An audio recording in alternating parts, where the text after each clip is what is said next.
السلام عليكم ورحمة الله تعالى وبركاته. دمان aad ayadu salaamantiin. Maanta waxaynu wax ka oran doonaa magacyada ay Soomaalidu u taqaano bilaha iyo maalmaha.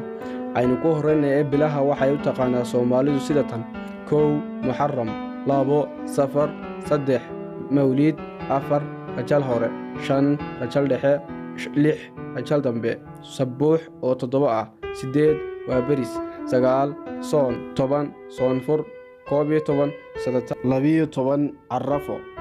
qaybta labaad oo ah isbuuca ama toddobaadka Soomaalidu waxay u kala taqaanaa sida tan: Sade oo Sabti ah, Arde oo Axad ah, Uguus oo Isniin ah, Agaax oo Salaasa ah ama Talaada, Agaal oo Arbaca ah, Case oo Khamiis ah, iyo Lamme oo Jimco ah. Haddii aynu si kala u eegno, Soomaalidu waxay u taqaanaa sida tan: Sabti oo ah soo roga, Axad oo ah koobin, Isniin oo ah laabin, Salaaso oo ah labtako, Arbaca oo ah koodaar, Khamiis oo ah hakis, iyo Jimco oo ah hakis bila.